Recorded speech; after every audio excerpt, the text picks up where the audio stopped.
The Star Jordan pump and dump is alive and well, and I want to talk about that today because I've seen so much commentary from content creators over the last 6 months. It's honestly left me scratching my head, and I'm getting pretty fed up about the whole thing, to be perfectly honest with you, because people are out here pushing this card, making it out like it's better than the 86 Flea, which it might be, but they're sort of ignoring the history of the 84 Star and all the concerns around it and why historically people have gone to the 86 Flea over the 84 Star. And I want to share that today. Number one, share my thoughts, but more importantly, get some insight from you guys down below that maybe know the 84 Star a lot better than I do, because I want to understand if I'm off base or if you guys agree with me, or if you have a completely different, opinion on the situation. And that's going to be the talking points for today, like I said. Now, before I get into the detail, you would have heard me mention 84 Star in the last video, specifically relating to Jeff Wilson. I'm not going to do a recap of the story that's basically gone down thus far, but essentially he's embarrassed himself once again. He's sort of come out and flexed a profit on a sale that he didn't actually make, implying that it was his sale. So firstly, that's a bit weird. But it looks like the 84 Star that he was trying to flex is not one that he currently owns. And it looks like he maybe sold that, who knows when. He owns a different copy now, and that's sort of what I want to try and get to the bottom of. I referenced that in my last video. The reason why I'm not talking about it today is because I need a bit more information. So I've reached out to a contact within his team to get an exact timeline of everything so I can actually understand what the heck this guy is trying to do. And when I get that information, I'm going to basically make a video and sort of dunk on the guy, because I think it's pretty embarrassing what's happened here. But before I go ahead and do that, I want all the information so I can make sure it is as accurate as possible. But, moving on specifically to today's story, one of the things that's been pretty frustrating over the last 6 months, like I said, is people coming out and saying this card is the true rookie, which is perfectly fine to sort of have that opinion. But it's when people are sort of coming out and saying that, discounting and, diminishing all the concerns with this card in the first place. People are coming out like Dustin, the sports card dad, saying that this card is now the true rookie card. And it's because long-time collectors have previously ignored it. They've now realized it is what it is. And we can partially, put that to PSA for coming out and saying they're going to start grading them, which, again, has left me scratching my head a little bit, like I said in the intro, because it doesn't make a whole lot of sense to me. The hobby hasn't historically ignored the 84 Star card. There was a time, actually, when the 84 Star was much more preferred over the 86 Flea. And this was in the early 90s, where it actually commanded a greater value. And I believe some of the years with the Beckett price guides actually had the 84 Star, ahead of the Flea. The reason why that sort of changed over time and people got less confident in the 84 Star, from what I've read and speaking to, old-time collectors, is the print runs of these 84 Stars was never confirmed, right? It was not a pack-pulled card.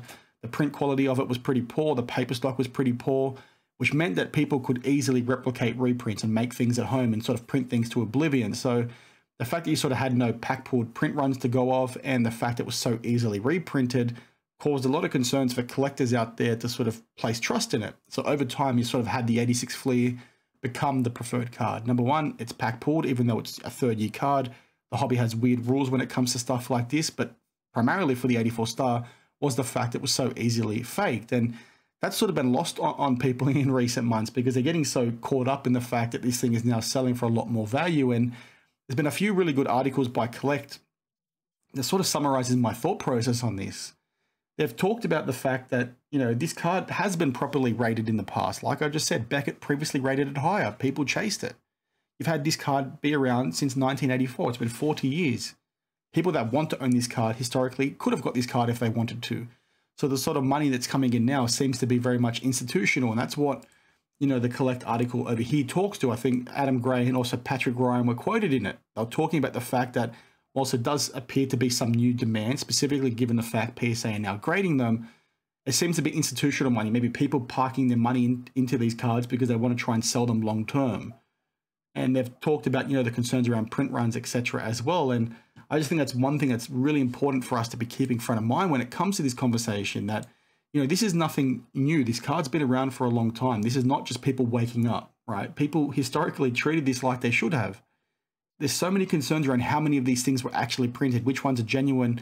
And when you look at like the print quality of these in person, it's trash. They don't look that good, and the paper stock is really poor too. So, it's hard to sort of get the comfort that this thing is genuine that you're looking at. And when you've got creators, like I said, Dustin, coming out and sharing an opinion, which is he's well within his right to go ahead and do that, talking about the fact that he considers the 84 Star to be his rookie card, that's perfectly fine. But when it's sort of ignoring that history is where the concern comes for me. Now, Dustin put out this video 4 months ago, April 13th, and he had some people basically saying, well, he was pumping and dumping, right? He was talking up the 84 star because he owned them and he wanted to try and pump their bags. Now, Dustin, rightfully so, came out and said he owned neither at the time. He owned no 84 star and no 86 flea. What sort of happened, around 3 weeks after this video, though, was Dustin did acquire one. So, my question would be, did you actually acquire it before that video? I don't think that was the case. I think Dustin can prove that with comps, and I don't think he'd be the kind of person to do that.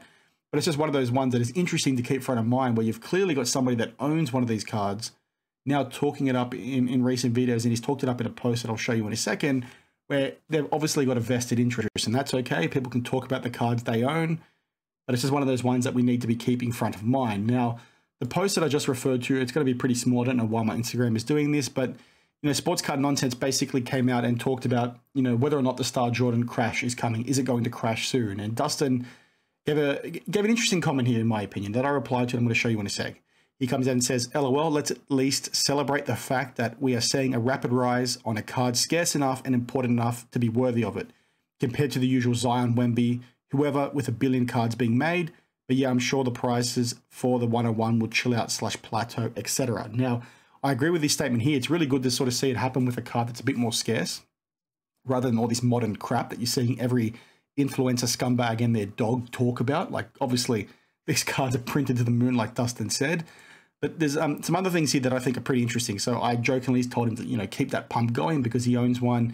He came out and said, LOL, the card does all the work. So many hobbyists, even long-time ones, never looked into it.